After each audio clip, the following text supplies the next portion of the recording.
საღამო მშვიდობის მე დათაგვასალია ვარ, პოზიტივი ანალიტიკა წარმოგიდგენთ კვირის პოსტს. დიალოგი როგორც ხელოვნური პოლარიზაციის დაძლევის გზა და ახალგაზრდების ჩართულობა ქვეყნის პოლიტიკურ და საზოგადოებრივ ცხოვრებაში. ქართული ოცნების ახალგაზრდული ორგანიზაციის რეგიონული კონფერენციები უკვე იქცა იმ სადისკუსიო პლატფორმად, სადაც რეგიონში მცხოვრებ ახალგაზრდებს შესაძლებლობა ეძლევათ ღიად ისაუბრონ იმ საჭიროებებსა თუ გამოწვევებზე, რასაც ყოველდღიურ ცხოვრებაში აწყდებიან და ასევე გადაწყვეტილების მიმღები პირებამდე მიიტანონ მათი იდეები, თუ როგორ ხედავენ საკუთარი ქალაქისა თუ რაიონის განვითარებას. რიგით მერვე კონფერენციას კახეთმა უმასპინძლა. შეხვედრას დაესწრო ცოტნე ივანიშვილი, რომელმაც ქვეყნის განვითარებისთვის მშვიდობისა და ერთობლივი ძალისხმევის მნიშვნელობაზე ისაუბრა. ნუკი ბაღდავაძე თემის დეტალებით. ახალგაზრდების ჩართულობა ქვეყნის მომავლის დაგეგმარებაში თანამედროვე სახელმწიფოს განვითარების ერთ-ერთ აუცილებელ პირობად მიიჩნევა. სწორედ ამიტომ მათი მოსმენა, საჭიროებების გააზრება და გადაწყვეტილებების მიღების პროცესში მათი გათვალისწინება უმნიშვნელოვანესია. განსაკუთრებულად მნიშვნელოვანია, როდესაც ახალგაზრდებთან პირდაპირ დიალოგს თავად მმართველი გუნდი მართავს. ეს ნიშნავს მცდელობას, რომ ახალგაზრდების ხედვები, პრობლემები და ინიციატივები მხოლოდ განხილვის თემად არ დარჩეს. მსგავსი ფორმატი ქმნის სივრცეს, სადაც ახალგაზრდებს შესაძლებლობა ეძლევათ საკუთარი მოსაზრებები უშუალოდ გადაწყვეტილების მიმღებ პირებამდე მიიტანონ. სწორედ ამ მიზანს ემსახურება ქართული ოცნების ახალგაზრდული ორგანიზაციის რეგიონული ტურნე, რომლის მორიგ უკვე მერვე შეხვედრას ამჯერად კახეთმა უმასპინძლა. მოგესალმებით, მადლობას გიხდით თითოეულ თქვენთაგანს მობრძანებისთვის, გამოხატული ინტერესისთვის. ვიცით, რომ ქართული ოცნების ახალგაზრდული ორგანიზაცია აგრძელებს საქართველოს რეგიონებში შეხვედრებს, ეს რიგით მერვე შეხვედრაა და დარწმუნებული ვარ, ერთ-ერთი გამორჩეული შეხვედრა იქნება. კონფერენციის ფარგლებში აქტიური დისკუსია გაიმართა. შეხვედრას ესწრებოდა ცოტნე ივანიშვილი, რომელიც ახალგაზრდებთან დიალოგში უშუალოდ ჩაერთო. მისი განცხადებით, ქვეყანაში არსებული პრობლემების გადაჭრას დრო და სტაბილური გარემო სჭირდება, რისთვისაც აუცილებელია მშვიდობის შენარჩუნება. მისივე თქმით, ერთობლივი ძალისხმევით საქართველო აუცილებლად ჩამოყალიბდება ძლიერ და განვითარებულ სახელმწიფოდ. ცოტნე ივანიშვილის განცხადებით, ახალგაზრდული ორგანიზაცია თითოეული პროექტის მხარდაჭერასა და ახალგაზრდების გვერდში დგომას გააგრძელებს. ცოტნესთან მაქვს შეკითხვა. ახალგაზრდები ამბობენ, რომ უნდათ ქვეყნიდან წასვლა. არა იმიტომ, რომ საკუთარი ქვეყანა არ უყვართ, არამედ იმიტომ, რომ აქ ვერ ხედავენ თავიანთ მომავალს და შესაძლებლობებს. მინდა ესე რომ ვთქვათ, мотиваცია მოგცეთ და რატომ ფიქრობთ, რომ აქ უნდა დავრჩეთ ახალგაზრდები? მადლობა დიდი. მოგესალმებით, მადლობა შეკითხვისთვის და მადლობა მობრძანებისთვის, მადლობა ამ აზრის გაჟღერებისთვის. რა თქმა უნდა, ესეთი ტიპის გამოწვევა არსებობს, მეც პირადად მეგობრებისგანაც მსმენია მსგავსი მოსაზრებები, მსგავსი გამოწვევები, დილემა. მე მგონი ქართველებს ზოგადად გამორჩეულად გვიყვარს ჩვენი ქვეყანა, გამორჩეულად ვართ მიჯაჭვული ჩვენს ტრადიციებზე. მაგალითად, ჩემი ერთ-ერთი საყვარელი ქართული ფილმი არის ფესვები და არ შემიძლია მის დასასრულზე ცხარიცრებლით არ ვიტირო, იმდენად მართლა კარგად ჩანს თუ რამდენად ძვირფასი არის თითოეული ჩვენგანისთვის ჩვენი საყვარელი სამშობლო. სხვათა შორის სიმბოლური არის, რომ თვითონ სიტყვა სამშობლოც სხვა არც ერთ ენაზე კარგად არ ითარგმნება, ეს მშობლიური დატვირთვა.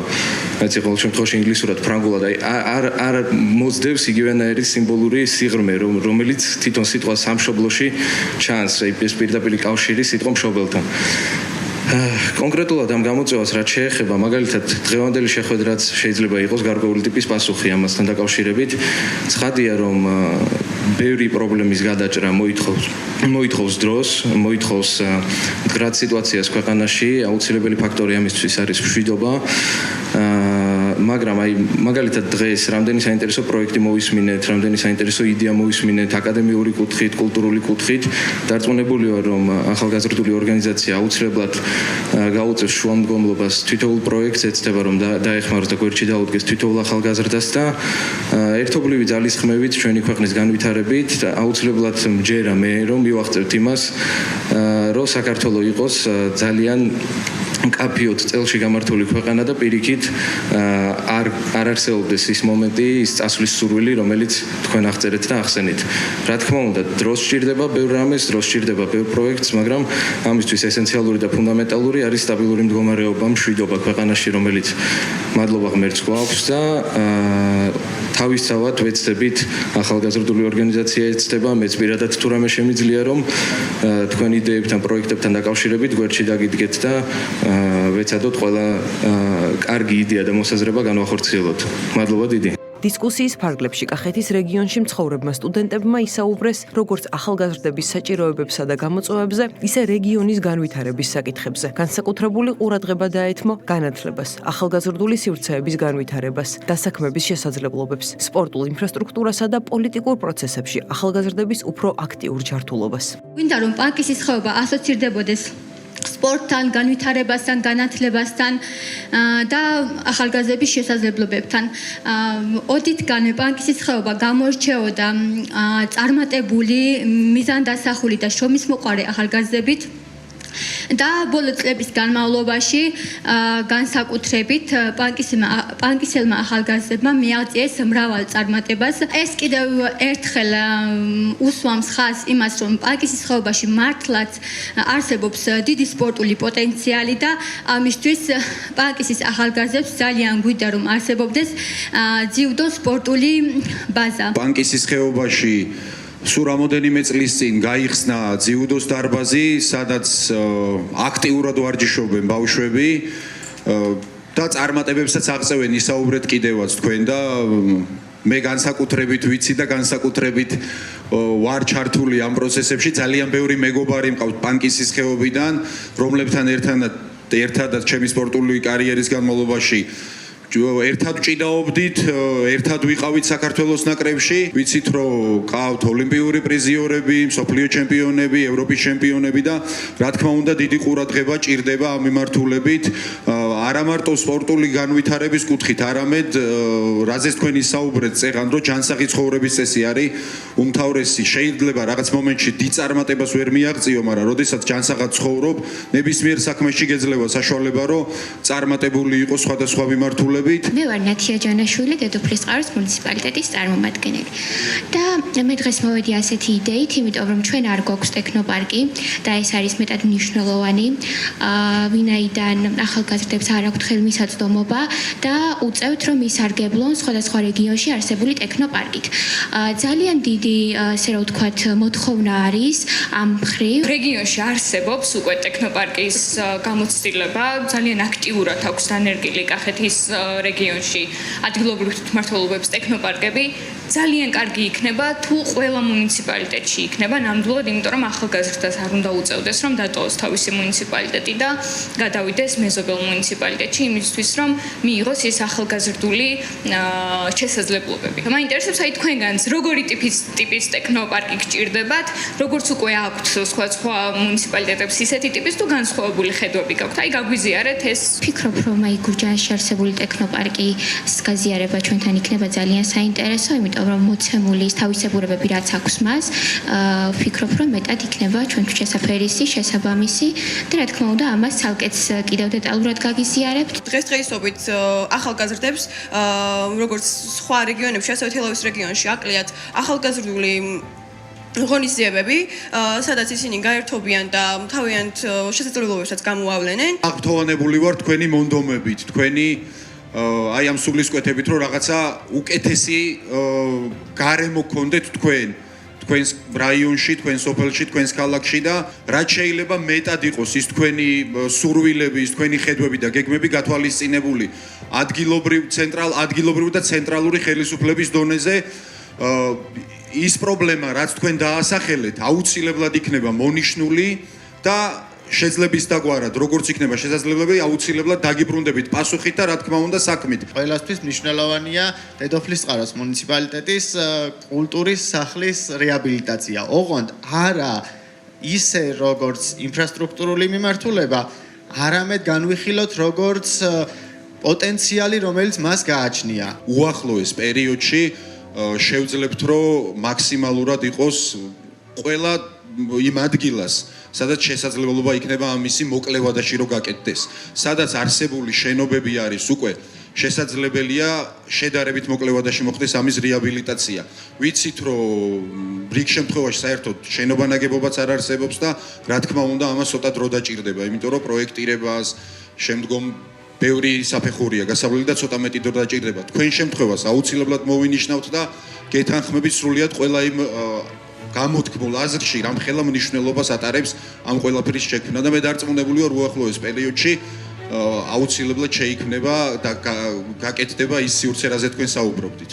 მინდა მადლობა გადაგიხადოთ თქვენ, მადლობა გადაუხადო ქართული ოცნებას და ქართული ოცნების ახალგაზრდულ ორგანიზაციას ასეთი აქტიურობისთვის და სწორედ ასეთი მიზნისთვის, რომ გაიზიაროს ახალგაზრდების პრობლემა და ეს ძალიან კარგი არის. ჩვენ ძალიან კარგად ვიცით, რომ დღეს ახალგაზრდებზე ხდება ინდოქტრინაცია, ანუ მუდმივი პროპაგანდით გადაბირება, რაც ძალიან სამწუხაროა და მაინტერესებს ქართული ოცნების ახალგაზრდული ორგანიზაცია მიზნად ისახავს თუ არა იმას, რომ ასეთ ახალგაზრდებს, ესე იგი, აუმაღლოს კრიტიკული აზროვნება. ძალიან მნიშვნელოვანია, რომ ასეთ ადამიანებსაც ჰქონდეთ კრიტიკული აზროვნება და მაინტერესებს თქვენი აზრი ამაზე. რა გააკეთა სახელმწიფომ საიმისოდ, რომ აი ამ გამოწვევას ებრძოლოს? პირველი ეს არის სატელევიზიო სივრცეში დებატების დაბრუნება, რაც ერთი მხრივ ემსახურება იმას, რომ საზოგადოებას ახალგაზრდებს სწორი ინფორმაცია ჰქონდეთ ქვეყანაში მიმდინარე მოვლენებთან დაკავშირებით. მეორე მიმართულება უკვე მნიშვნელოვანი არის გავკადნიერდები და გეტყვით ჩვენი ახალგაზრდული შეხვედრებიც, რადგანაც ჩვენი პოზიცია თავიდანვე გაჟღერებული იყო ის, რომ შეხვედრების ფარგლებში ძალიან გვინდოდა, რომ კრიტიკული აზრები მოგვესმინა, ძალიან გვინდოდა, რომ ინფორმაციები გაგვეცვალა და თქვენი გამოწვევები გაგეზიარებინათ. ამდენად ნელ-ნელა აი ამ მნიშვნელოვანი ნაბიჯებით ხელისუფლება მაქსიმალურად ცდილობს იმას, რომ გადაჭრას პროპაგანდის საკითხი და ამ თემაში ძალიან მნიშვნელოვანია ჩვენი ყველას ერთად ჩართვა და დახმარება, რომ ეს გამოწვევები ერთმანეთს გავუზიაროთ. კახეთში მოხვედრისას თქვენთვის ცნობილი იქნება, რომ ძალიან დიდი პოტენციალი გვაქვს იმის გქონდეს ძალიან კარგი, მყუდროდ მოწყობილი საკემპინგე ზონები. ამ საკემპინგე ზონებში გულისხმობს სივრცეს, რომელიც გააერთიანებს ადამიანებს, არა თუ ახალგაზრდებს, აქ მხოლოდ ახალგაზრდებზე რა თქმა უნდა არ მაქვს საუბარი. ახალგაზრდებს და შეიძლება, რა ვიცი, სხვა ადამიანებსაც, რომლებიც ერთად შეიკრიბებიან გავლენ ბუნებაში, აი ამ კახურ ღირსეულ წესშეულებსაც აღადგენენ და ერთად ბუნებაში შეიკრიბება ეს ხალხი. რაც შეეხება კემპინგის თემას, ძალიან საინტერესო ამბავია. გეთნახმები ორი ხელით. მე ძალიან მიყვარს და მომწონს ხოლმე ვიდეო. ხშირად ვარ დაკავებული ამ ამბით. შენ თუ შეგიძლია გაგვიზიარო, სად ფიქრობ, სად იქნება კარგი რომ მოიწყოს ეს ამბები? სად შეიძლება რომ უფრო დატვირთული იყოს ან არ იყოს დატვირთული ნაკლებად? და ეს ერთმანეთთან კომუნიკაციაში, როგორც მარიამ აღნიშნა, ჩვენ არაფორმალურ გარემოში შევხვდებით ერთმანეთს, კიდევ უფრო ახლოს გავწვით ერთმანეთთან აზრებს და ამის შედეგად მივაღწევთ იმას, რასაც ველოდებით ერთმანეთისგან. ახალგაზრდული ორგანიზაციის ბორდის წევრები გამოეხმაურნენ ბრალდებებსაც, რომლის მიხედვითაც შეხვედრები თითქოს პარტიულ აქტივთან იმართება. ფირფასო მეგობრებო, მინდა ერთი საინტერესო შემთხვევის შესახებ მოგიყვეთ, რომელიც გადამხდა ცოტა ხნის წინ. წინა შეხვედრის შემდეგ ქალაქ რუსთავში, ქვემო ქართლის რეგიონში, ქართული ოცნების ახალგაზრდული ორგანიზაციის რეგიონული კონფერენციის შემდეგ თან მინდა რომ კარგად შეხედოთ აი ამ ამბავს. ეს არის კომენტარი ნიკო მანაგაძის მხრიდან. ვინ არის ნიკო მანაგაძე? ნიკო მანაგაძე არის ადამიანი, რომელიც ოპოზიციურად არის განწყობილი და პოზიციონირებს ქართველი სტუდენტების და ქართულ საუნივერსიტეტო სივრცეებში არსებული თვითმმართველობების სახელით. მან ბრალი დაგვდო და დაგვადანაშაულა იმაში, ჩვენ ქართული ოცნების ახალგაზრდული ორგანიზაციის ბორდი, ბატონი ვარლამი და ამ შეხვედრის ორგანიზატორები, რომ ეს შეხვედრა არა თავისუფალი და საჯარო, არამედ დახურული პარტიული შეკრებაა. რა თქმა უნდა, მე პირდაპირ დავუწერე კახეთის შეხვედრის შესახებ და დაუპატიჟე აქ დღევანდელ შეხვედრაზე დროით და თარიღით. ჩვენ დღეს აქ ბატონ ნიკო მანაგაძეს მგონი ვერ ვხედავთ, ხო? ვერ ვხედავთ, იმიტომ რომ ის ემსახურება ხელოვნურ რადიკალიზაციას. სამწუხაროა, როცა ახალგაზრდა ადამიანი აკეთებს ამას. მესმის იმ კონკრეტული ადამიანებისგან, რომლებსაც თავიანთი ინტერესები აქვთ და ეს მრავალი წლის განმავლობაში დაგვანახეს, თუმცა განსაკუთრებით გულდასაწყვეტია ჩვენთვის, ახალგაზრდებისთვის, ქართველებისთვის, სტუდენტებისთვის ის, რომ ადამიანი, რომელიც უნდა პოზიციონირებდეს და ჯანსაღ დისკუსიაში უნდა შემოდიოდეს ჩვენთან, ბრალს ხვდებს და არ იღებს პასუხისმგებლობას ამ ყველაფრის შესახებ. ამიტომ კიდევ ერთხელ და ხაზგასმით, რადგან კახეთში ვერ ჩამოვიდა, დავპატიჟებთ შემდგომ შეხვედრაზე რაჭაში, რომლის დროც და თარიღით რა თქმა უნდა გასაჯაროვდება, როგორც ყველა შეხვედრის აქამდე შემდგომ და ვეცდებით, რომ შევიდეთ მასთან დისკუსიაში, მიუხედავად მისი განსხვავებული აზრისა და მცდელობისა კიდევ ერთხელ ხელოვნურად პოლარიზდეს ქართული საზოგადოება, განსაკუთრებით ქართველი ახალგაზრდები და მოხდეს ხელოვნური დაყოფა და რადიკალიზაცია, რომელსაც ჩვენ, როგორც ქართული ოცნების ახალგაზრდული ორგანიზაცია და ეს რეგიონული კონფერენციები, ისე ქართული ოცნების სახელმწიფო გუნდი აქტიურად ვებრძვით. მადლობა დიდი. ახალგაზრდული ორგანიზაციის ბორდის წევრების განცხადებით, მსგავსი შეხვედრების მთავარი მიზანი ახალგაზრდებთან მუდმივი დიალოგის შენარჩუნებაა. მათი თქმით, რეგიონში ახალგაზრდების მოსმენა საშუალებას იძლევა უკეთ გამოიკვეთოს ის საკითხები, რომლებიც მათ ყოველდღიურობასა და მომავალს განსაზღვრავს. შეხვედრამ ჩაიარა ძალიან მაგრად აღნიშნავ კახელების განსაკუთრებულ აქტიურობას იმ საკითხებზე, რაც მათთვის მნიშვნელოვანი იყო და იმასაც დავამატებ, რომ უმეტესად ხაზი იყო გასმული ახალგაზრდული სივრცეების არქონაზე და მე ადრეს აღნიშნე და ჩვენი გუნდი, ჩვენი ხელისუფლება ამ ყველაფერზე მუშაობს და მე დარწმუნებული ვარ, საკითხები, რაც მათი მხრიდან იყო დასმული, აუცილებლად იქნება ხორცშესხმული და ეტაპობრივად მოგვარებული. მადლობა მათ ისევ და ისევ ამ ჩართულობისთვის. დარწმუნებული ვარ, რომ ის მათი ჩართულობა, მათი აქტიურობა საომავლოდ აუცილებლად გამოიღებს შედეგს, რომელიც იქნება ჩვენი ქვეყნის მომავლისთვის უმნიშვნელოვანესი. თავად მონაწილე ახალგაზრდებიც აღნიშნავენ, რომ მსგავსი შეხვედრები მათ აძლევს შესაძლებლობას საკუთარი ხმა უფრო მეტად იყოს მოსმენილი. ჩემთვის აქ დასწრება იყო, რა თქმა უნდა, მნიშვნელოვანი, იმიტომ რომ გავიგო რა ხდება, რა პროექტები იგეგმება რაიონებში, რადგან არ მივიღოთ დიდი ქალაქების რაღაცა ქაოტური შიდა მიგრაცია, ასე ვთქვათ და მიეცეს პოტენციალი ახალგაზრდებს, რომ დარჩნენ და განვითარდნენ იმ ქალაქებში და იმ რაიონებში, სადაც დაიბადნენ. მე ვფიქრობ, რომ ძალიან კარგი შედეგები იქნება მომავალში. ყველა ახალგაზრდამ უნდა მიიღოს მონაწილეობა, ეხლა მთლიანად თუ რაღაც ნაწილობრივად პოლიტიკაში. ესეც არის პოლიტიკის ნაწილი და პოლიტიკა არის ჩვენი მომავალი, მით უმეტეს ახალგაზრდების მომავალია და ძალიან საინტერესო კითხვები იყო დასმული, რელევანტური პასუხებიც იყო, მეც მომეცა იმის საშუალება, რომ დამესვა ორი კითხვა, მივიღე მომწურავი პასუხი, ძალიან ისეთი დადებითი და მოკლედ არ ვიცი, ძალიან ისე კმაყოფილი ვარ. რეგიონული ტურნე ქვეყნის 10-ვე რეგიონს მოიცავს, ხოლო შეხვედრების ფარგლებში გამოკვეთილი მთავარი საკითხები და რეკომენდაციები საბოლოოდ თბილისში შეჯამდება, იმ მიზნით, რომ ახალგაზრდების ხედვები სამომავლო გადაწყვეტილებების ნაწილად იქცეს. ეგრეთ წოდებული ოპოზიციური ალიანსის მიერ დაანონსებული გრანდიოზული აქცია ტრადიციულად სრულ პოლიტიკურ ფიასკოდ იქცა. 26 მაისს, როდესაც ქვეყანა სახელმწიფოებრივ დამოუკიდებლობას ზეიმობდა, რადიკალურმა ფლანგმა საკუთარი დამოუკიდებლობის არარსებობა პირდაპირ ეთერში გააფორმა, როდესაც უცხოელი ინსტრუქტორის იგორ ბლაჟევიჩის მიერ დაწერილ სცენარს ნაბიჯ გაჰყვა. პარადოქსია, მაგრამ თავისუფლებაზე იზძალა გვიკითხავს მორალს, რომლის ლიდერებიც ღიად აღიარებენ, რომ მათი იძულებითი ერთობა საკუთარი არჩევანი კი არა, არამედ გარედან მიღებული დირექტივაა. სანამ უცხოური გეგმა მოქმედებდა, სააკაშვილ-გვარამია ბოკერიას ალიანსის ლიდერები ძალდატანებით იღიმებოდნენ. ასე სჭირდებოდა უცხოეთში დაწერილ სცენარს.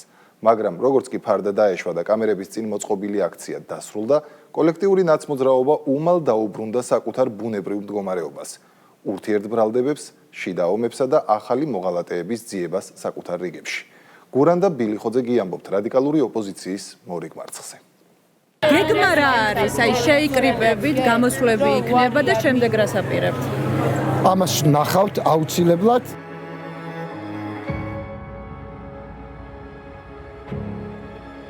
ყველა ელოდა არაფერს. და ამჯერადაც აღმოჩნდა, რომ ეს არაფერი რეალობასთან გაცილებით უფრო ახლოს იდგა, ვიდრე ოპოზიციის ილუზიები და პოზიტიური მოლოდინები. არადა იდეაში საქართველოს დამოუკიდებლობის დღე უნდა აღენიშნათ. ეს არის საქართველოს დამოუკიდებლობის დღე, ეს უნდა იყოს ერთიანობის დღე და ერთად გამარჯვების დღე. ამიტომაც 26 მაისი. მაგრამ საბოლოოდ ქართულ ენაზე საუბარი იქნება ერთადერთი, რაც ამ აქციას საქართველოსთან დააკავშირებს. დამოუკიდებლობის დღის დამოუკიდებლად აღნიშვნაც კი ვერ მოახერხეს. გეგმა ბლაჟევიჩმა დაწერა. საზოგადოებას კი არ წმუნებდნენ, რომ დამოუკიდებელი პოლიტიკური აქტორები არიან და ქვეყნის მართვაც დამოუკიდებლად შეუძლიათ. დღეს ამ ისტორიულ დღის აღსანიშნავად ამდენი ხალხი გამოვიდა, რომელსაც ურხევი ნება აქვს, რომ საქართველოს თავისუფალი ქვეყანა. იმ მოძრაობაში მიიღონ მონაწილეობა, რომელიც არის გამომხატველი სულისკვეთების, რომელიც თავის მხრივ იდეაში მოიცავს ერთადერთ ამოცანას, რომ ეს ქვეყანა იყოს დამოუკიდებელი. შემოგვიერთდით და ჩვენთან ერთად მოიპოვეთ თავისუფლება. თუმცა წინასწარ გაწერილ როლში დიდხანს ვერ გაჩერდნენ. მარშით ჩაიარეს თუ არა, აქცია დაასრულეს თუ არა, მაშინვე იმის კეთება დაიწყეს, რაც ყველაზე კარგად გამოსდით. ერთმანეთს შეუტიეს და გალანძღეს. მაგრამ ჯერ პროცესი და კულმინაცია ვნახოთ. 26 მაისს ოპოზიციას ორი ამოცანა ექნება. აქციის მოწყობა და რუსთაველზე რაც შეიძლება ბევრი ხალხის გამოყვანა. ასევე საზოგადოების დარწმუნება, რომ ისინი ალიანსი ხელისუფლების რეალური ალტერნატივაა. კი, ჩვენი სახით თქვენ უყურებთ შემდგომ ხელისუფლებას. ბოლოდან და ნიკა გვარამიას ხმაურიანი აღიარებით დავიწყოთ. ალიანსის შექმნისთანავე გვარამია იტყვის, რომ ოპოზიციური ერთობა გარე დაკვეთით შედგა. ეს პოლიტიკური ერთობის შექმნა იყო ერთგვარი დაკვეთა პარტნიორებისგან? პარტნიორებისგან, პარტნიორებისგან რა თქმა უნდა. გამოდის, გაერთიანება მათი საკუთარი პოლიტიკური გადაწყვეტილება არ ყოფილა. თავად არაფერს გეგმავენ, მაგრამ დავალებას გარედან მიიღებენ და ერთად დადგებიან. მაგრამ ვის და რისთვის სჭირდებათ მათი ერთობა? საქართველოსთვის პირველ რიგში, მაგრამ ჩვენი თავარი მეგობრებისთვის ასევე. მალე გაირკვევა, რომ მიზანი ერთია. 26 მაისისთვის, რაც შეიძლება მეტი ადამიანი უნდა შეკრიბონ. სწორედ ამიტომ გადიან რეგიონებში. ეხლა ჩვენ ვართ სოფელ ქვიტირში, მეღორეობის და მეფრინველეობის ფერმა ვნახე და შთაბეჭდილების ქვეშ ვარ, იმხელა ღორი დამხვდა იქ. თუმცა მალევე აღმოჩნდება, რომ მათი მთავარი პრობლემა ერთობის არ ქონა კი არა, ხალხის ინტერესის არარსებობაა. ხალხს არც მათთან შეხვედრა სურს, არც მათი მოსმენა და არც თბილისში მათ საპროტესტო აქციაში მონაწილეობა. თუ ვინმეს წარმოუდგენია, რომ მე ჩავალ რეგიონში, იქ ხალხი გამოვა და ლაპარაკს დავუწყებს, ღაპარია, თუ ვინმეს გონია, რომ ეს არ გვიცდია, ინფორმაცია არ აქვს. რეგიონებში მობილიზება არ გამოდის. ეგრეთ წოდებულ ალიანსს ახალი გზების ზებნა უწევს. გზებს ვერა, მაგრამ სადგურებს მოძებნიან. რეგიონებს ტოვებენ. თბილისში ბრუნდებიან და მოქალაქეების ყურადღების მიქცევას უკვე მეტროს ამოსასვლელებთან ცდილობენ. მოკლედ, ეხა ვართ დიდუბეში, დღეს მოვიარეთ დიდუბის მეტროს მიმდებარე ტერიტორია. რა სიტყვის ზურა ხალხის განწყობაზე? თითქოს ყველაფერი მარტივია, პიარულად მაინც უნდა იმუშაოს, მაგრამ პრობლემა აქაც ჩნდება. კადრების მიხედვით თქვენთვის ხელის ჩამორთმევის სურვილიც კი აი ხა ნახეთ, ამასაც ვიტყვი. ვერც რეგიონულმა ტურნემ და ვერც მეტროს ამოსასვლელებთან ჩატარებულმა კამპანიამ სასურველი შედეგი ვერ მოიტანა. საბოლოოდ ეს წარუმატებლობა ერთ დღეს, ერთ აქციას და ერთ პოლიტიკურ გამოცდაზე კარგად ჩნდება. უნივერსიტეტიდან რუსთაველისკენ მიმავალი მარში იმდენად მცირე რიცხოვანია, რომ პროპაგანდისტებს უხერხული მანიპულაციები უწევთ. პროპაგანდისტული ფორმულას ერთ-ერთი წამყვანი საკმაოდ პარადოქსულ ფრაზას ამბობს. ჩვენი ჟურნალისტების მონაყოლით ადგილზე არის ძალიან ბევრი ხალხი. ისე ამბობს, ჟურნალისტები მეუბნებიან აქციაზე ბევრი ხალხიაო, თითქოს რადიო რეპორტაჟს უძღვება და არა ტელეგადაცემას, სადაც მაყურებელს მოვლენების საკუთარი თვალით დანახვის შესაძლებლობა აქვს. კადრის ნაცვლად წამყვანი მაყურებელს ხვის შეფასებას უყვება. თუმცა ტელერეპორტაჟის მთავარი უპირატესობა სწორედ ის არის, რომ მაყურებელს შუამავლების გარეშე შეუძლია რეალობის აღქმა. ამიტომაც ჩნდება კითხვა, თუ ხალხი მართლა ბევრია, როგორც ამას გვიყვებიან. ბუნებრივია, მარში იქნება და უკვე ხედავთ, რომ ძალიან ბევრი ხალხია. რატომ არის საჭირო ჟურნალისტების მონაყოლზე დაყრდნობა, როცა კამერას თავად შეუძლია აჩვენოს ის, რაც ადგილზე ხდება. მაგრამ რეალობა, როცა პროპაგანდას არ ემთხვევა, წამყვანი მანიპულაციებს მიმართავს და სითრუის ტირაჟირებას ინტერპრეტაციებით ცდილობს. თუ ხალხის სიმრავლით შთაბეჭდილების მოხდენა რთულია, მაშინ აქცია მაქსიმალურად ორგანიზებული მაინც უნდა იყოს. ორგანიზებულთან ერთად მაქსიმალურად ემოციურიც. სწორედ ამიტომ კულმინაციის დაგეგმვა გადამწყვეტ მნიშვნელობას იძენს. პრობლემა ის არის, რომ ეგრეთ წოდებული ალიანსის წევრები ერთმანეთს იმდენად ვერ იტანენ, რომ მარტივ საკითხებზე თანამშრომლობაც კი უჭირთ. ალიანსი შექმნეს, მაგრამ ერთმანეთს უშვერი სიტყვებით, შეურაცხმყოფელი ეპითეტებით და ურთიერთბრალდებებით უმასპინძლდებიან. შეთანხმებას არ ყვევ პეტრე, რაღაცას რომ ხელს აწერ, მერე ის უნდა დაიცვა. მოდი ტოლი ნახე კოჭი გააგორე რა. ტოლი კი არა, ზეხირი, გადამგდები არარაუბები ხართ და შემდეგ წრეზე მეხუთე ადგილზეც ვეღარ გახვალ თბილისში. შეუზრდელო ვირიშვილო, ან ლაპარაკს ისწავლი, ან უარეს გინებას მიიღებ. თუ მხარდამჭერების მობილიზებაც უჭირთ და ერთმანეთთან ნორმალური პოლიტიკური კომუნიკაციაც, მაშინ ვინ უნდა უზრუნველყოს, რომ 26 მაისის მთავარი აქცია ორგანიზებულად წარიმართოს. სწორედ აქ ჩნდება იგორ ბლაჟევიჩის ფიგურა. 26 მაისის კულმინაციის დაგეგმვის პასუხისმგებლობა ჩეხი ინსტრუქტორს ბარდება. მისი ამოცანაა როლების განაწილება, გამომსვლელთა სიის შედგენა, გზავნილების განსაზღვრა, გამოსვლების თანმიმდევრობის დალაგება და აქციის საერთო სცენარის გაწერა, დაწყებული მარშით და დასრულებული ფინალური ნაწილით. ამ გეგმის შესახებ ინფორმაციას პრაიმ ტაიმი 26 მაისს დილის საათებში ვიავრცელებს. საინტერესო კი ის არის, რომ რაც დილით ქვეყნდება როგორც ინსტრუქცია, საღამოს რუსთაველზე პრაქტიკულად იმავე თანმიმდევრობით თამაშდება. რამდენიმე მაგალითი ვნახოთ. პრაიმ ტაიმი დილით დაწერს. ჩვენთვის ცნობილია სავარაუდო გამომსვლელების ვინაობა, რომლებიც ძირითად შემთხვევაში მათივე პარტიებისთვის გადანაწილებული თემების შესაბამისად დასვამენ აქცენტებს. ჩვენს ხელთ არსებული სია ასე გამოიყურება. ლევან ცუცქირიძე რეგიონები, თენგო თევზაძე ახალი არჩევნები, გიორგი ვაშაძე გაფართოების კამპანია. ოპოზიციის ალიანსი ჯარიმები, ნანა ტოხვაძე ემიგრანტების თემა. გამომსვლელები არიან ასევე ნოდარ ჩაჩანიძე და ნიკა გვარამია. საღამოს ამ თემებზე საუბრობენ აქციის მონაწილეები.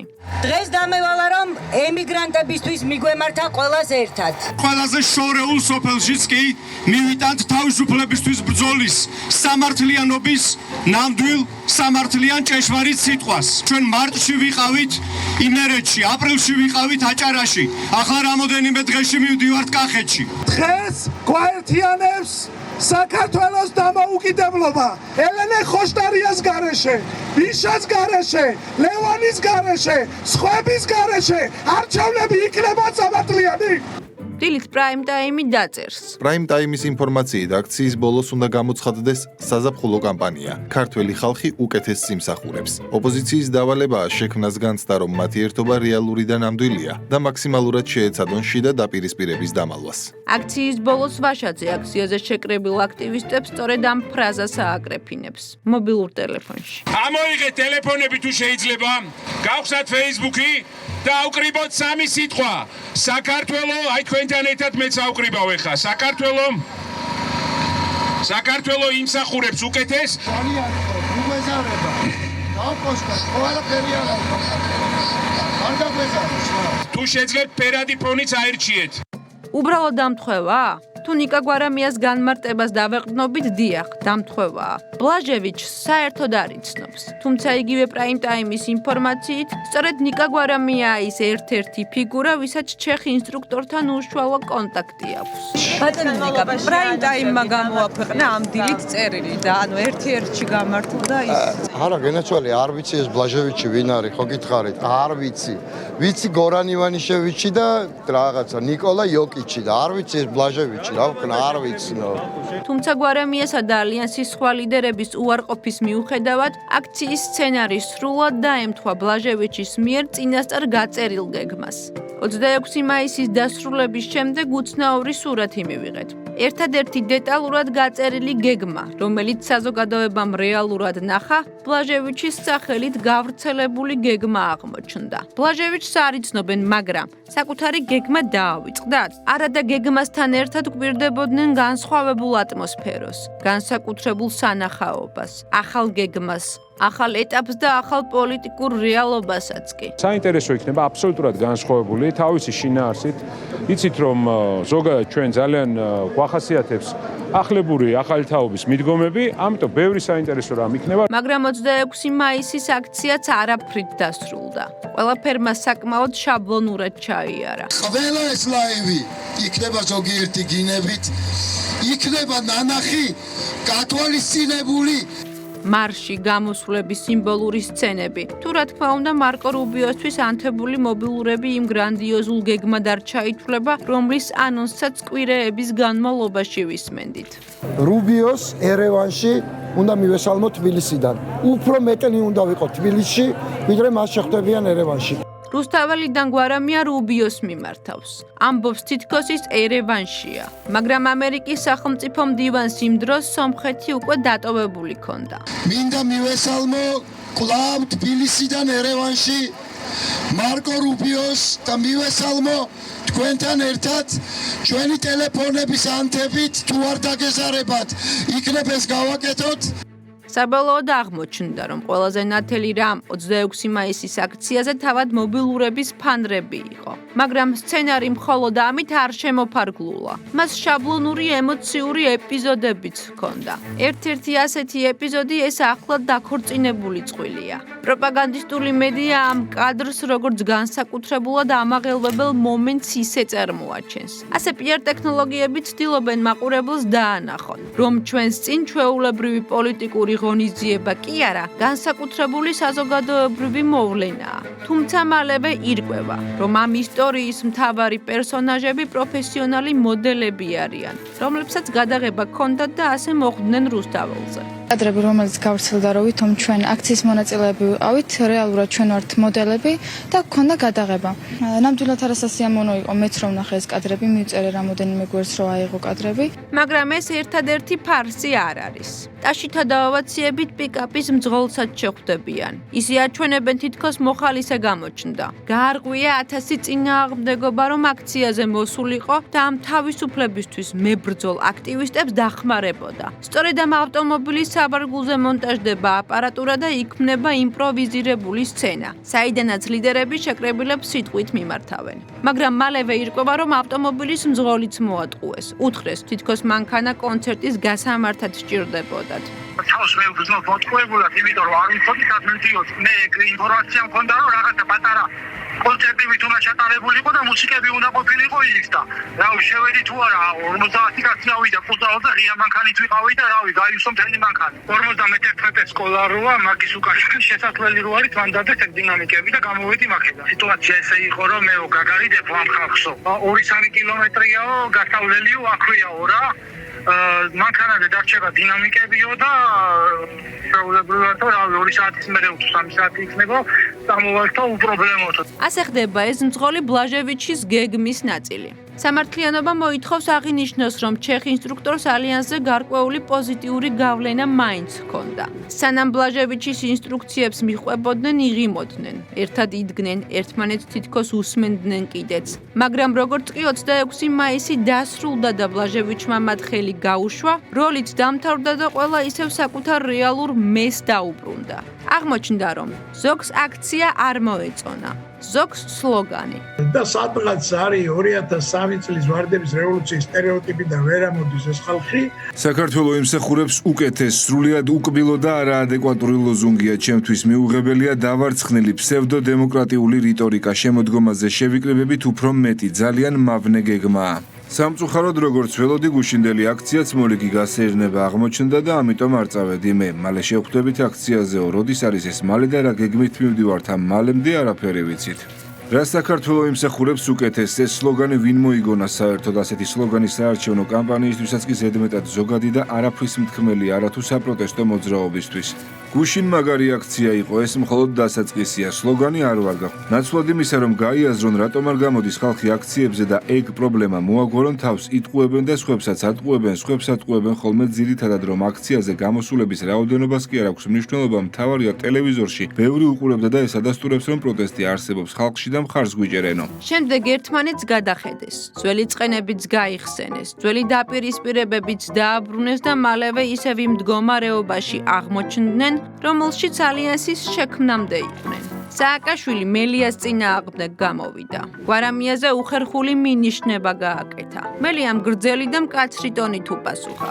სოციალურ ქსელში ძველი ომი განახლდა ახალი ელემენტებით. ვინ მოღალატეს ეძებს, ვინ ჩამშვებს? ჩავარდნილი აქციის შემდეგ კოლექტიური ნაციონალური მოძრაობის ერთობის ფასადი საბოლოოდ ჩამოიშალა, როდესაც ურთიერთდაპირისპირებამ სოცქსელებში ახალი სიმაღლეები დაიპყრო.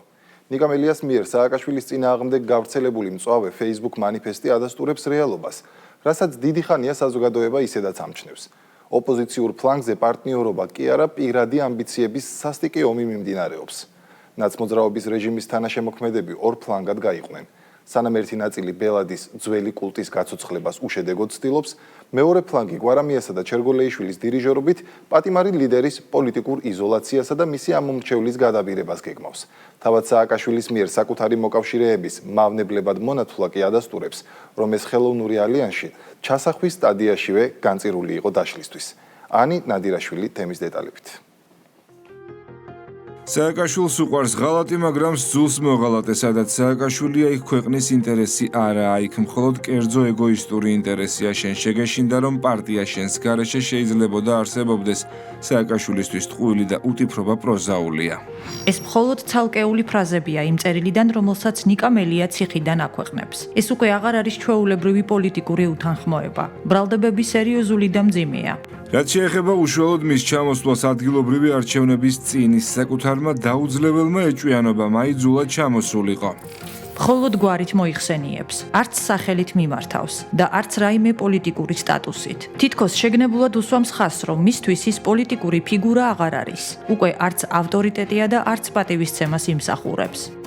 ჩემთვის ცნობილია, რომ იგი საკუთარ თავს არაჯანსაღად შეტრფის, ისიც გასაგებია, რომ მუდმივად ეჭვით შეფორიაქებულია და მხოლოდ თავის ეგოზე ზრუნვით არის ორსული. სააკაშვილს უკვე მრავალი წელია ჩემს მიმართ ეჭვიანობა, როგორც ყელს შემოჭერილი მარყუჟი, ისე აღრჩობს. გულის საოხად და დარდის გასაქარებლად მორიგი ტყუილით გაჯერებული ცილის მწამებლური წერილი გავრცელებია მელიამ ჩემი გათავისუფლების მოთხოვნით ჩატარებული აქცია დაშალა და ხალხის სახლებში გაუშვაო. ტყუილის თქმას მხოლოდ ის ბედავს, ვინც სიმართლე იცის. ასია სააკაშვილის საქმეც.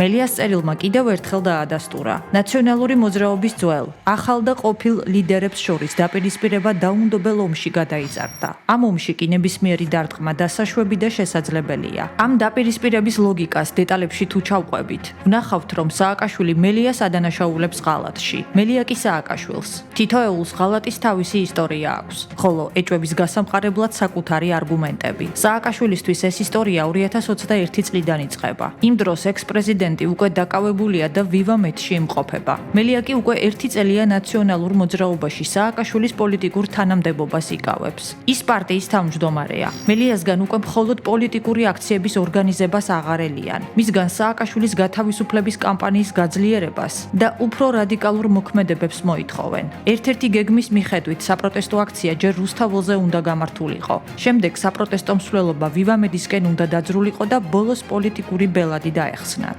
მაგრამ არაფერი გეგმის მიხედვით არ წავა. რატომ? სააკაშვილს ამ შეკითხვაზე თავისი პასუხი აქვს და ამ პასუხში ნიკა მელია მოღალატის როლშია. სააკაშვილის თვალით დანახულ ისტორიაში სწორედ უმოქმედო მელიაა ის ადამიანი, რომელმაც გადამწყვეტ მომენტში მნიშვნელოვანი აქცია დაშალა. ექს-პრეზიდენტისთვის ეს ღალატია. მელიასთვის კი ეს მხოლოდ მოღალატის იარლიყია, რომელსაც სააკაშვილი შიდა პოლიტიკური ოპონენტების წინააღმდეგ იყენებს.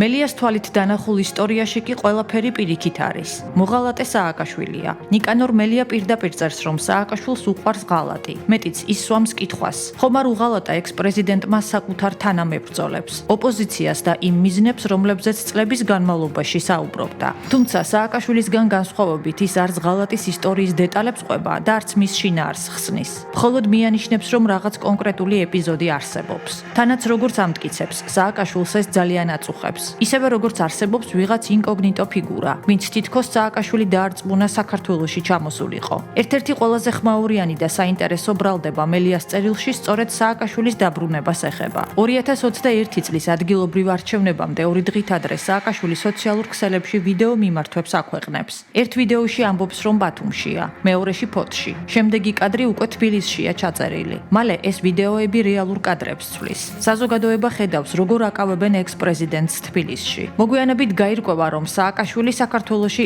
არალეგალურად, სატვირთო გემით შემოვიდა და გარკვეული მონაკვეთი არაშნების კონტეინერში იმგზავრა. დაკავებისთანავე იწყება მსჯელობა. ვინ დაეხმარა მას დაბრუნებაში? ვინ იცოდა მისი გეგმის შესახებ და რატომ გადაწყვიტა საქართველოში სწორედ იმ დროს ჩამოსვლა? თავად სააკაშვილი წლების განმავლობაში ამბობდა, რომ არავის რჩევა და კარნახი არ სჭირდებოდა. დაბრუნების მიზეზად საქართველოს სიყვარული და ქვეყნის გადარჩენის სურვილს ასახელებდა. ასე იყო ყოველთვის.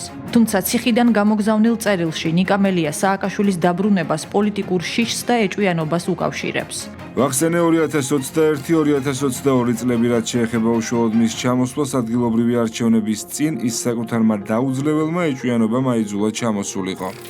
მელია 2021 წელს იხსენებს. მაშინ ორი ოპოზიციური პარტია, ნაციონალური მოძრაობა და ლელო კოალიციას ქმნიან. კულუარულ გარიგებებში მელია აქტიურობს. სხვადასხვა პარტიებს ხვდება, საარჩევნო სიების თემაზე გარიგებებს დებს. პარტიულ პროცესში ის სულ უფრო მეტი დამოუკიდებლობისთვის ისწრაფვის. სწორედ ამან მელიას შეფასებით, სააკაშვილში გავლენის დაკარგვის შიში გააჩინა, როგორც პარტიაში, ისე მთლიანად ოპოზიციურ სივრცეში.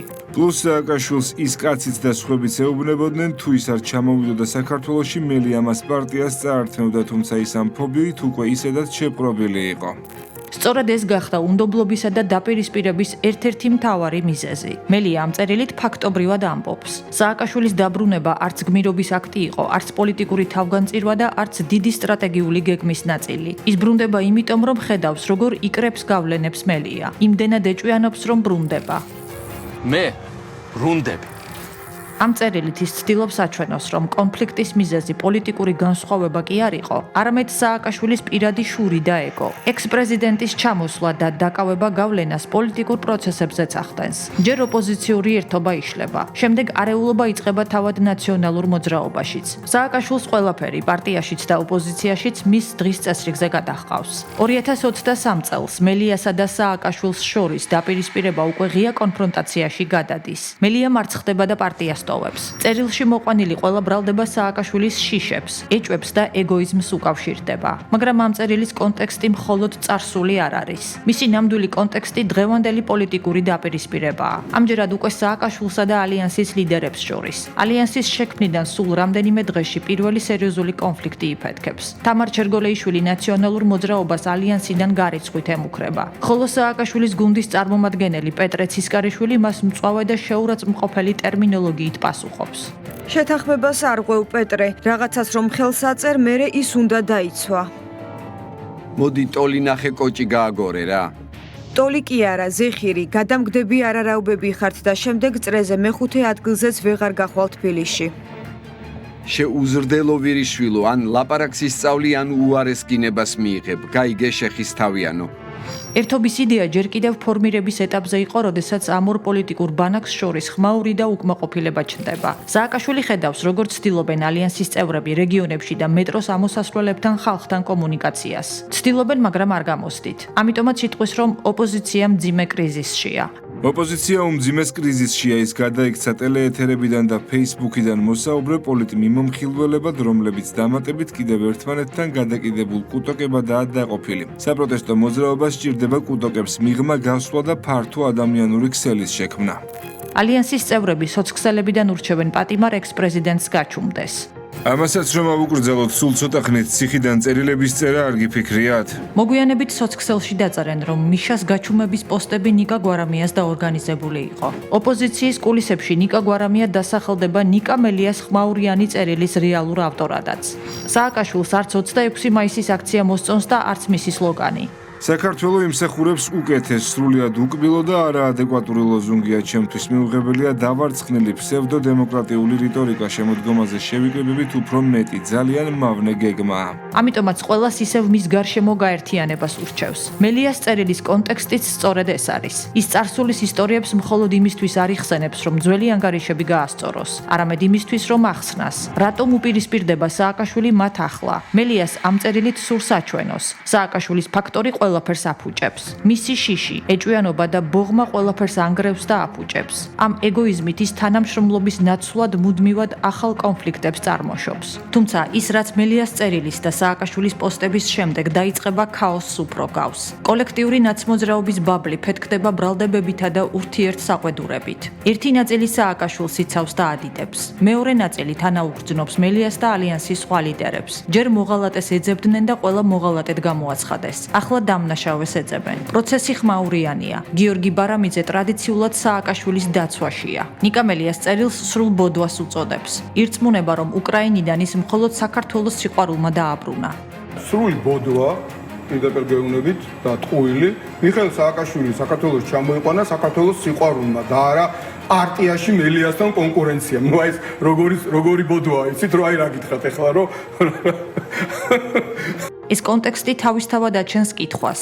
რა გრძნობა მაიძულა ის წლების წინ ქვეყანა დაეტოვებინა? თანაც გაიქცა მაშინ, როცა პრეზიდენტობის ვადა ჯერ ამოწურული არ ჰქონდა. გამოდის, რომ 2013 წელს ქვეყანა არ უყვარდა და მოგვიანებით შეუყვარდა, მაგრამ ბარამიძე როგორც ყოველთვის ცდილობს ყველაზე ერთგული გამოჩნდეს. ლევან ბეჟაშვილი სადაო საკითხებს არ ეხება. ის ნიკა მელიას გაშავებას ცდილობს. ახალი რა ითქვა მისგან? არც არაფერი. არც არასდროს უყვარდა მიშა და ამას არც მალავდა. პირიქით, საჯაროდაც ადასტურებდა, აფიშირებდა და ამით ამაყობდა კიდეც. მაგრამ ამავე დროს უნდოდა მისი პარტიის თავმჯდომარეობაც, მისი ამომრჩეველიც და მისი ხმებიც. თამარ ჩერგოლეიშვილი მელიას მხარეს დადგება. იტყვის ჯობს გვიან ვიდრე უფრო გვიან. კონკრეტული ამბები არ ვიცი ხაზარაძეზე და ასე შემდეგ, მაგრამ სააკაშვილის მოტივაციას ზუსტად აღწერს. ჯობს გვიან ვიდრე უფრო გვიან. ანა წითლიძე სააკაშვილის მხარეს დადგება. მელია მისთვის დაცემული ფიგურაა, რომელიც დაფინანსების ახალ წყაროებს ეძებს. და იქვე კითხულობს, სად არის ამ ხმაურში ნიკა გვარამია? როგორია მისი პოზიცია? მელიასთან დაკავშირებით ყველაფერი დიდი ხნის წინ იყო გასაგები. რთულია უყურო ადამიანის ასეთ დაცემას, მაგრამ ეს დღევანდელი რეალობაა. მე მხოლოდ ერთი რამ მაინტერესებს. იზიარებს თუ არა გვარამია მელიას ამ პოსტის შინაარსს და მის მურიგ მუცლით მეზღაპრეობას მიშასთან დაკავშირებით. მიშა კარგი იყო მაშინ, როდესაც მისი რესურსებისა და პოლიტიკური კაპიტალის გამოყენება შეიძლებოდა, მაგრამ როდესაც მას ყველაზე მეტად დასჭირდა მხარდაჭერა, მოულოდნელად მიუღებელი აღმოჩნდა. ესეც საკმაოდ ნაცნობი ხელწერაა და ამასაც თავისი სახელი ჰქვია. წითლიძის პოსტი გუშინ 12 საათსა და 57 წუთზე დაიდება. ამ მომენტისთვის კულისებში უკვე საუბრობენ, რომ მელიას წერილი წინამდვილეში გვარამიამ დაწერა. ეს მისი ლექსიკა და აზრებია. წითლიძეც თვლის, რომ გვარამიას ისევე როგორც ალიანსის სხვა ლიდერებს, სააკაშვილის რესურსების გამოყენება სურთ. მხოლოდ ამის შემდეგ გამოჩნდება გვარამიას პოსტი და რეაქცია სოცქსელებში თითქმის 2 საათის შემდეგ. ის არც მელიას მხარეს იკავებს და არც სააკაშვილის. დამნაშავეს თითქოს არც ეძებს და არც ასახელებს. თუმცა აფიქსირებს, რომ ოპოზიციის შიგნით მიმდინარე კონფლიქტი არ მოსწონს. ნამდვილად არ მეგონა თუ კიდევ სივრცე დარჩებოდა იმისთვის, რაც დღეს ხდება და ხდება უკიდურესად არასასიამოვნო და ძალიან არარაციონალური, დამაზიანებელი ამბავი. ცხადია, ჩემი მხრიდან გადაწყვეტილებებიც იქნება, რადგან სხვა სივრცე უბრალოდ არ დარჩა და პასუხებიც. ბუნებრივია პირად დამოკიდებულებებს ვერ გამოვრიცხავ, თუმცა მხოლოდ ამით ვერ ვიხემძღვანელებ. მე მყავს გუნდი, მყავს კოალიციური პარტნიორები, ზოგიერთი მათგანი ციხეშია და ასევე პასუხისმგებლობა საზოგადოების წინაშე. ამიტომ სწრაფად ეს ყველაფერი ვერ გამომივა და არც ვაპირებ სიჩქარეში ამგვარი გადაწყვეტილების მიღებას. მათ კონფლიქტურ ურთიერთობებზე ჩვენ ადრეც გიყვებოდით. თუმცა მაშინ ისინი გვიმტკიცებდნენ, რომ ყველაფერი კარგად არის, რომ არანაირი კონფლიქტი არ არსებობს, რომ ჩვენ უბრალოდ მათ საწინააღმდეგო პროპაგანდას ვეწევით. მაგრამ ახლა გვარამია თავად ადასტურებს, რომ ოპოზიციაში ცუდი პროცესები მიდის. სააკაშვილი კი თავად აცხადებს, რომ ოპოზიცია კრიზისშია. ქართული ფილმის არასერიოზული კაცის საფინალო ფრაზის არ იყოს. ამ საქმიდან არაფერი გამოვა. მე წავედი. ისევე როგორც ამ ოპოზიციიდან. ალბათ დროა აღიარონ, რომ საქართველო მართლაც იმსახურებს უკეთეს ოპოზიციას. კვირის პოსტში რეკლამის დროა, არ გადართოთ, მალე დავბრუნდებით.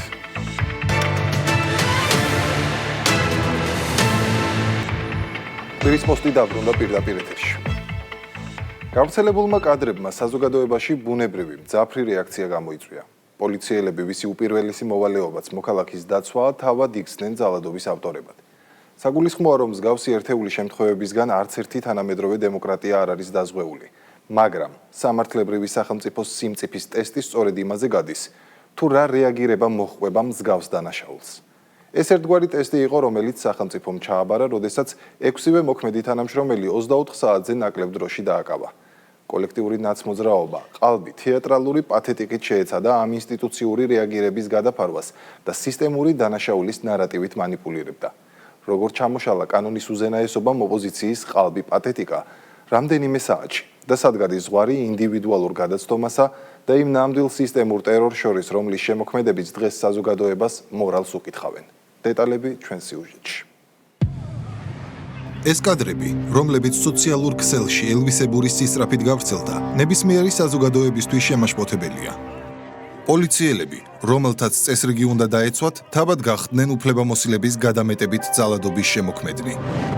ძალაუფლება და მისი ბოროტად გამოყენება ისაა, რისგანაც არც ერთი სახელმწიფო დაზღვეული არაა, მათ შორის დასავლური ქვეყნები. იქნება ეს საფრანგეთი, გერმანია, დანია, შეერთებული შტატები თუ სხვა. თუმცა მოქალაქე უნდა იყოს დაზღვეული, რომ მის წინააღმდეგ ჩადენილი უკანონობა რეაგირების გარეშე არ დარჩება. მსგავსი დანაშაული, რასაც კადრებში ვხედავთ, რეალურად სახელმწიფოს გამოცდაა. რადგან ძალაუფლება და პასუხისმგებლობა სწორედ ის ორი პოლუსია, რომელთა შორისაც იზომება სახელმწიფოს დემოკრატიულობა. როდესაც პოლიციელი ძალას აჭარბებს, ეს არის დანაშაული, მაგრამ რა მოხვება ამ დანაშაულს? აი სწორედ ეს არის მთავარი კითხვა, რომელიც ერთმანეთისგან მიჯნავს კანონის უზენაესობას და ავტორიტარულ სისტემას. სახელმწიფოში, რომელიც კანონზე დგას, ხელისუფლების პასუხი მყისიერი იყო. პრემიერ-მინისტრი, რომელიც იმ მომენტში ზუგდიდში დევნილებისთვის აშენებულ საცხოვრებელ კომპლექსს ათვალიერებდა, მომხდარს მაშინვე გამოეხმაურა და განაცხადა. მე ნახე ეს კადრები, აბსოლუტურად მიუღებელი კადრებია და რა თქმა უნდა, შესაბამის სახელმწიფო უწყებებს უნდა ჰქონდეთ და იქნებათ სათანადო რეაგირება და ამაზე რა თქმა უნდა საზოგადოება იქნება ინფორმირებული. პროკურატურამ გამოძიება იმ დღესვე დაიწყო. საქართველოს პროკურატურამ გორში მომხდარი პოლიციელების მხრიდან ძალადობით უფლებამოსილების სავარაუდო გადამეტების ფაქტზე გამოძიება დაიწყო. მალევე უფლებამოსილების ძალადობით გადამეტების ბრალდებით 6 პოლიციელი დააკავეს. საკითხზე კომენტარი შინაგან საქმეთა მინისტრის მოადგილემ გააკეთა. ინტენსიურ რეჟიმში ჩატარებული საგამოძიებო და საპროცესო ღონისძიებების შედეგად უკვე დაკავებულია სამინისტროს მოქმედი 6 თანამშრომელი. შინაგან საქმეთა სამინისტროს, პროკურატურისა და ზოგადად სახელმწიფოს რეაგირება იყო არა მხოლოდ მყისიერი, არამედ საჯარო. 24 საათზე ნაკლებ დროში კანონმა საკუთარი სიტყვა თქვა. ეს იყო პრეცედენტი იმისა, თუ როგორ ფუნქციონირებს სახელმწიფო, სადაც კანონის უზენაესობა არა ფასადი, არამედ მოქმედების წესია. თუმცა პარალელურ რეალობაში მთელი ოპოზიციური სპექტრი გაერთიანდა ყალბ პათეტიკაში. სწრაფად ჩვენი პოლიცია სიკვდილის ესკადრონებს ემსახურება. არის რომ შეიცვალოს ეს სისტემური დანაშაულებრივი სისტემა, რომელსაც ქვია სისტემური წამების კიდევ ერთი ეპიზოდი. ნაცების გვერდით დადგა გახარიას პარტიაც და მომხდარზე სახელმწიფოს სისტემური რეაგირების გადაფარვას სისტემური დანაშაულის იარლიყით ცდილობს. გორში რაც მოხდა საზარელი ფაქტი, როდესაც სისტემა გახდა ანგარიშსწორების მექანიზმი ერთი კონკრეტული კანონმორჩილი წესიერი ადამიანის დასასჯელად. როგორც კი ფაქტი მოხდა, გამოძიება დაიწყო, დღეს დაკავებულია 6 პირი.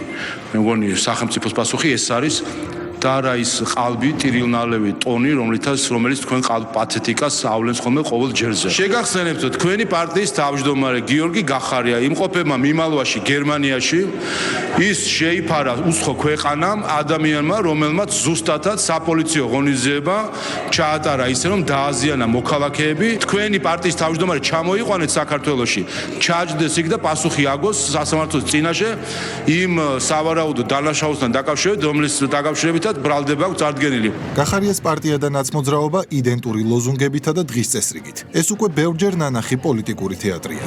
ეს არის სისტემური პრობლემა. პოლიტიკა ამგვარია ქვეყანაში, რომ პოლიცია არის მოძალადე სისტემურად. ესაა კლასიკური შემთხვევა, როდესაც წარსულის დამნაშავე რეჟიმის შემოქმედნი და აწმყოს მედროვეები ერთიანდებიან, რათა დაგვავიწყონ, ვინ არის რეალურად სისტემური დანაშაულის სინონიმი ამ ქვეყანაში. რეჟიმის, სადაც მოქალაქეზე ძალადობა არა გადაცდომა, არამედ მართვის ფორმა იყო. მაშინ სახელმწიფო უწყებები არათუ რეაგირებდნენ დანაშაულზე, არამედ უზრუნველყოფდნენ სისტემურ დანაშაულს. დღეს კი ჩვენ ვხედავთ სახელმწიფოს, რომელიც დამნაშავე თანამშრომლებს კანონით ესაუბრება და პრევენციას ახდენს. სწორედ იმისათვის, რომ ასეთი ძალადობას არ მიეცეს თუნდაც პოტენციურად რაღაც სისტემური ხასიათი, სწორედ ამის გამო იყო საჯერო დღევანდელი რეაგირება, რაც საზოგადოება მიხილა. სწორედ იმის გამო, რომ თავის დროზე სახელმწიფო არ რეაგირებდა ასეთი ტიპის სამართალდარღვევებზე, ხედავდით, რომ მისდებოდა თვითნებობა წინა ხელისუფლების პირობებში. პრემიერის განცხადება ნათელია. დღეს სახელმწიფო უმკაცრესად რეაგირებს ნებისმიერ ინციდენტზე, რათა არც ერთმა გადაცდომამ არ მიიღოს სისტემური ხასიათი. თუმცა ნაციონალური მოძრაობის წარმომადგენლები, რომლებიც დღეს სისტემურ ძალადობაზე საუბრობენ, თავად იყვნენ ის ძალა, რომელმაც ძალადობა არა უბრალოდ წაახალისა, არამედ მართვის ოფიციალურ სტრატეგიად აქცია. გამოიყენონ ძალა და ბუნტის ნებისმიერ მცდელობისას გახსნან ცეცხლი და ადგილზევე მოკლან, გაანადგურონ. ჩვენ ამ ხალხისთვის ტყვიები არ გვენანებთ. და ეს არ იყო მხოლოდ პატიმრების მიმართ გამოხატული აგრესია. ეს იყო გზავნილი მთელი ძალოვანი უწყებისთვის. ძალაუფლების გადამეტება ლეგალიზებულია, ხოლო ხელშეუხებლობა გარანტირებული. როდესაც სახელმწიფოს პირველი პირი ასეთ დავალებას გასცემს, პოლიციელი უკვე აღარ გრძნობს, რომ კანონი მასაც ზღუდავს და ასეთ დროს მძიმე შედეგები გარდაუვალია.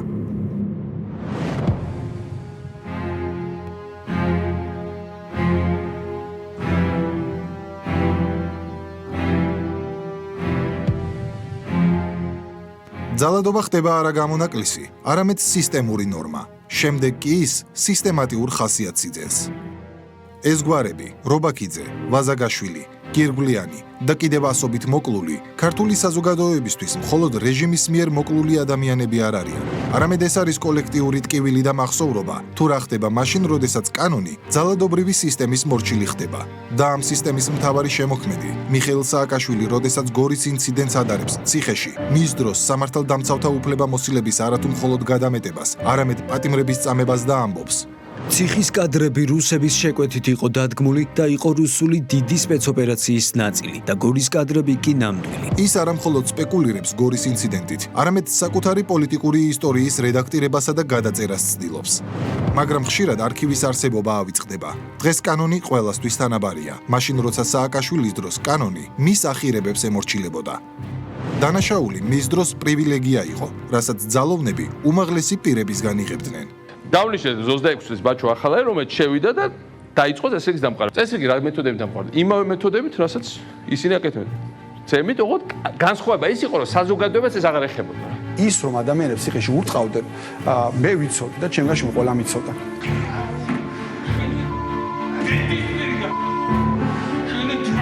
დღეს კი პოლიციელის მუნდირის ტარება არა მხოლოდ პრივილეგია, არამედ უდიდესი პასუხისმგებლობაა. სწორედ იმისათვის არის აუცილებელი ასეთი მყესიერი რეაგირება, რომ სისტემური სახე არ მიიღოს ძალადობამ სამართალდამცავი ორგანოების წარმომადგენლების მხრიდან. და სწორედ აქ გადის ზღვარი ვითომ და აღშფოთებული ოპოზიციონრების ხელწერასა და დღევანდელ ხელისუფლებას შორის. როდესაც სააკაშვილი და მისი თანაგუნდელები სისტემურ დანაშაულზე საუბრობენ, ჰგონიათ საზოგადოებას ასე დააჯერებენ მათ ფერისვალებას. ახალგაზრდებს კი შეცდომაში შეიყვანენ, რომ თითქოს ყველა საზარელი ისტორია მათ შესახებ მითია, არადა რეალობა ხელის გულზე დევს. 2026 წელი, 27 მაისი, მოხდა დანაშაული. იმავე დღეს პროკურატურა იწყებს გამოძიებას. შინაგან საქმეთა სამინისტრო აკავებს დამნაშავეებს. 28 მაისი, ბრალი წარდგენილია. სასამართლოს ხდომები ჩანიშნული. ხელისუფლების წარმომადგენლები გმობენ დანაშაულს. ახლა კი გავიხსენოთ 2007 წელი და რეჟიმის მიერ მოკლული სანდრო გირგვლიანის საქმე, რომელზეც სტრასბურგის სასამართლომ თქვა. სასამართლო გაუგნებულია ხელისუფლების სხვადასხვა შტოების წარმომადგენლების ხმაშეწყობილი მოქმედებით იმისთვის, რომ ამ უმძიმეს დანაშაულზე სამართლიანი მართლსაჯულება არ აღსრულებულიყო. შინაგან საქმეთა სამინისტროს ნაკლოვანებები გამოძიების საწყის ეტაპზე, პროკურატურის დაუდევრობა მთელი შემდგომი გამოძიების პროცესში, მისი ადმინისტრაციის მიერ დაკავებული პირების უკანონოდ ერთ საკანში მოთავსება, სასამართლოს მიერ არასამართლიანი სასამართლო პროცესის ჩატარება და დამნაშავეების ადრეული გათავისუფლება და საქართველოს პრეზიდენტის მიერ დამნაშავეების დაუსაბუთებელი შეწყალება. აი რას ნიშნავს სისტემური დანაშაული, როდესაც მოქალაქეს რეჟიმი ჩაგრავს, ამცირებს და შემდეგ დამნაშავეებს ხელს აფარებს. დღეს სამსახურეობრივი უფლებამოსილების ძალადობით გადამეტების გამო პოლიციელები დააკავეს, მაგრამ როგორ მოიქცეოდნენ იდენტურ შემთხვევაში ის ოპოზიციონერები, ვინც დღეს მორალს კითხულობს? ამ კითხვაზე პასუხიც მათ წარსულშია.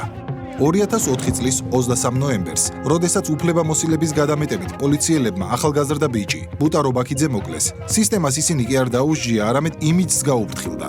რეჟიმმა შემთხვევის ადგილზე იარაღები მიიტანა და ახალგაზრდებს ბანდიტური ჯგუფის იარლიყი მიაწება. ეს ერთ-ერთი პატრული, რომელიც მანქანაში იჯდა. იმას რა მოეჩვენა დღემდე არ ვიცი. აგინებდა და საშინელი სიტყვებით და საშინელად მიმართავდა და რატომ აგინებ ხო წვებიო ბუტას უთქვამს და აი ამ დროს გაისროლა. და სწორედ სააკაშვილმა გასცა ბრძანება, რომ პატრულის იმიჯი არ უნდა შელახულიყო და ამიტომ ამ ბავშვებს და ჩემ ანგელოზივით შვილს დააბრალეს ბანდიტობა. საუბედუროდ, რომ დაიწყო ბუტათი, აღარ გაჩერებულა სააკაშვილი 160 ბიჭი ქუჩაში დახვრიტა ტყუილა. ასე რომ მაშინდელი სახელმწიფო არ იძიებდა, ის მალავდა და ახალისებდა პოლიციელების დანაშაულს. გორის ინციდენტის დროს სახელმწიფომ დაზარალებული დაუყოვნებლივ გამოკითხა. უზრუნველყო სამედიცინო ექსპერტიზა, ოჯახის წევრებისა და ადვოკატების სრული ჩართულობა. ეს არის დემოკრატიული სახელმწიფოს რეაქცია. ოჯახის წევრებიც ღიად აცხადებენ. არიან ჩართულები სათანადო ორგანოები და ისინი გასცემენ საკადრის პასუხს. ვინაიდან ჩემს ძმას არ გააჩნია სოციალური ქსელი, გიზიარებთ ჩემი ძმის აზრს. რაც მოხდა საშინელება იყო. თავარი არის ის, რომ ეს ადამიანები დღეს უკვე დასჯილები არიან. მინდა მივმართო იმ ადამიანებს, ვინც ამ ამბის სათავისოდ გამოყენებას ცდილობს და ჩემი ამბით გამოჩენა უნდა. ნუ გამოიყენებთ ჩემს მდგომარეობას თქვენს სასიკეთოდ. სამწუხაროდ ბევრი ადამიანი ჩემს ნაცვლად აკეთებს სხვადასხვა პოლიტიკურ განცხადებებს. გთხოვთ ნუ რავინ ისაუბრებს ჩემს ნაცვლად და ეს ფაქტი რაც მოხდა მომავალშიც იქნება მაგალითი სხვებისთვის რომ დაუსჯელი არავინ დარჩება. ახლა გავიხსენოთ 2006 წელი. ზურაბ აზაგაშვილი და მისი მეგობრები, რომლებიც კორტებთან ჩაცხრილეს.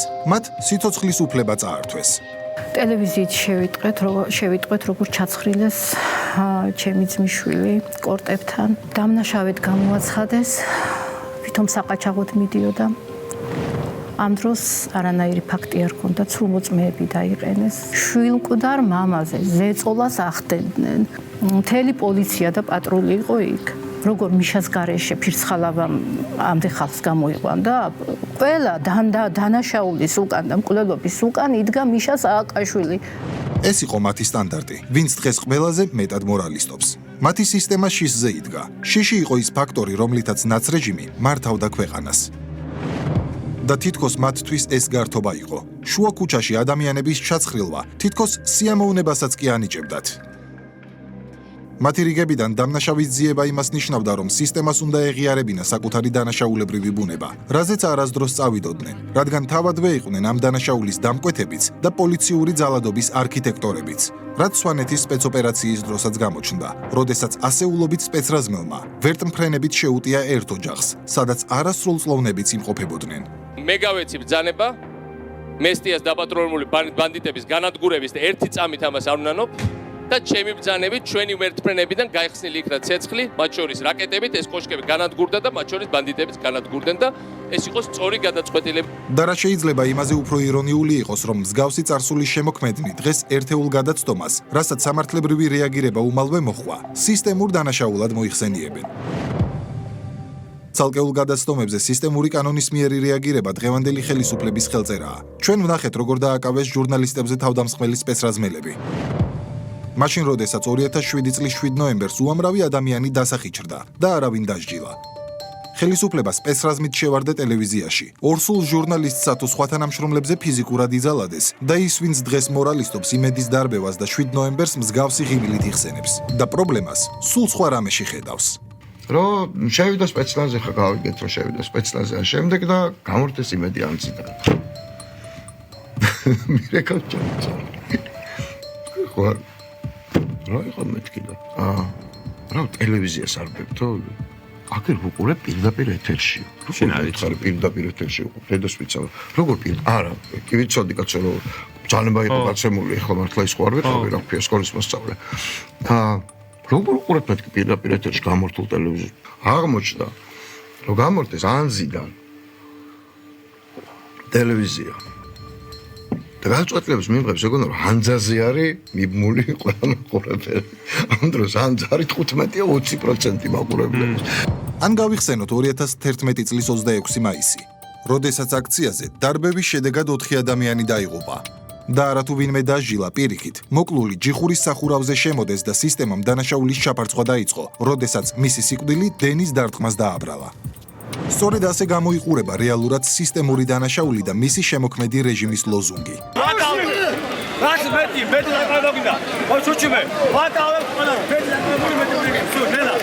ხოლო დაკავება კი აი ასეთი ფორმებით ხდებოდა. შუა საუკუნეების კადრს გავდა თუ როგორ მიერეკებოდნენ წკრივებში ჩაყენებულ ხელებშეკრულ მოქალაქეებს, მხოლოდ იმიტომ რომ აქციაზე იმყოფებოდნენ.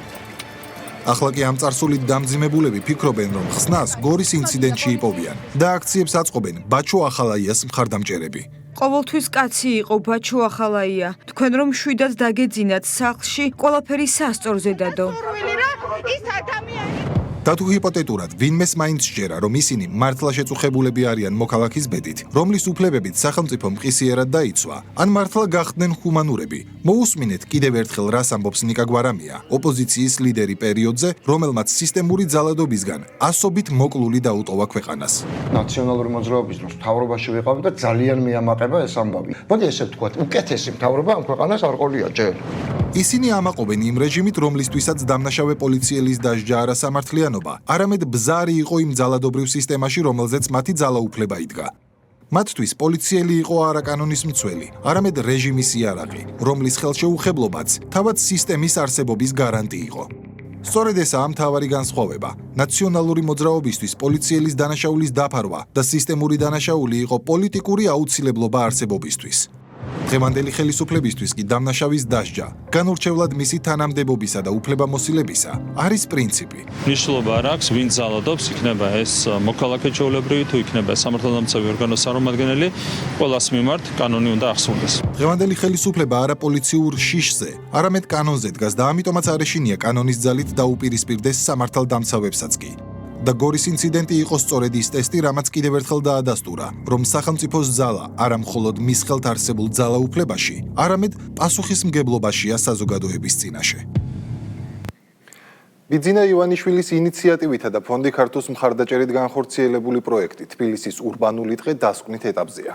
პროექტის ფარგლებში თბილისის მასშტაბით უკვე რეაბილიტირებულია 700 ჰექტარამდე ტერიტორია. დარგულია 700.000-მდე ნერგი და განახლებულია 40 კილომეტრამდე საფეხმავლო და ველობილიკი.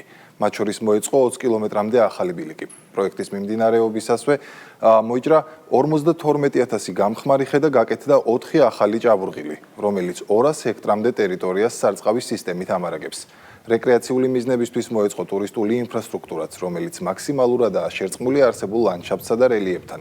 პროექტის ფარგლებში მიმდინარეობს ენდემური სახეობის ფრინველების გამრავლებისა და ბუნებაში დაბრუნების პროცესი.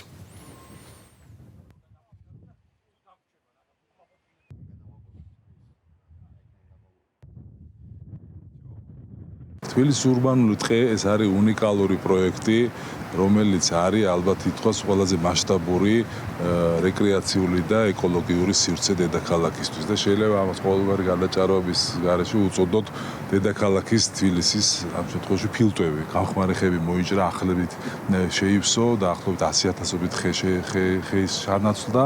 ეს არის უნიკალური პროექტი, სადაც ჩვენ ხედავთ, რომ საზოგადოებრივი ამ შემთხვევაში ფონდი, საერთაშორისო ფონდი ქართულ არის თლიანად აფინანსებს ამ პროექტს და შეიძლება ითქვას, რომ ეს არის უნიკალური იმ თვალსაზრისითაც, როდესაც კერძო ფონდი ამ შემთხვევაში აკეთებს ასეთ უნიკალურ შესაძლებლობას უქმნის დედაქალაქს და უკეთებს ასეთ სივრცეს თბილისის მოსახლეობას და მოქალაქეებს. აქედან გამომდინარე, ამით ისარგებლოს მომავალი თაობები, ჯანმრთელი ცხოვრება, ეკოლოგია, ეს რაც არის პრიორიტეტი დღეს. თბილისის ურბანული ტყის განვითარების პროექტი მიმდინარეობს 2020 წლიდან ფონდი ქართუსა და ბიძინა ივანიშვილის ოჯახის სრული მხარდაჭერით. იგი მოიცავს 700 ჰექტრამდე თბილისის ტერიტორიას, რომელიც იწყება ნარიყალადან, ნარიყალა, სოლოლაკის, თაწმინდის, ვერის, ვაკის, ბაგების და ოქროყანისა და წავკისის შუალედი ეს ადგილი, რომელიც არის ამ ეტაპზე უკვე სრულად გამწვანებული თითქმის, იმიტომ რომ დაახლოებით 672.000 ნერგი უკვე დაურგეთ. მთლიანობაში პროექტი მოიცავს დაახლოებით 700.000 ნერგის დარგვას, ასევე გავიყვანეთ მცირე ინფრასტრუქტურა, რაც არის ბილიკები, გადმოსახედები, ძელსკამები, ფანჩატურები. საქართველოს მოსახლეობას შეუძლია თავისი სახლიდან დაახლოებით 10 წუთში აღმოჩნდეს მაქსიმალურად ველურ ბუნებასთან მიახლოებულ გარემოში. სახლიდან შეგიძლია გახვიდე და რაღაცა რაჭის მაგვარ გარემოში მოხვდეთ უცებ.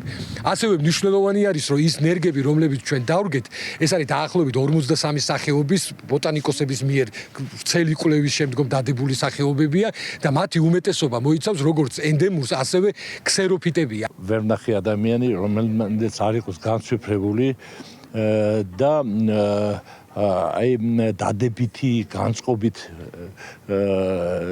არიან სუყელანი, აუარებელი ტურისტებია უკვე, ეს არის პირველი შედეგი ჩვენი საქმიანობის, რომ ყოველდღე მატულობს. ვფიქრობ, რომ საზოგადოებას ეს ჭირდება, როგორც ესე იგი წყალი ჭირდება სასმელად რომ გადარჩეს, აი ესეა ჰაერიც, ესეა კლიმატიც, ყველაფერი და ამის შედეგის მალე გვექნება ჩვენ. ეს იყო კვირის პოსტი, დიდი მადლობა რომ იყავით ჩვენთან, ერთმანეთს ზუსტად ერთ კვირაში შევხვდებით. დროებით.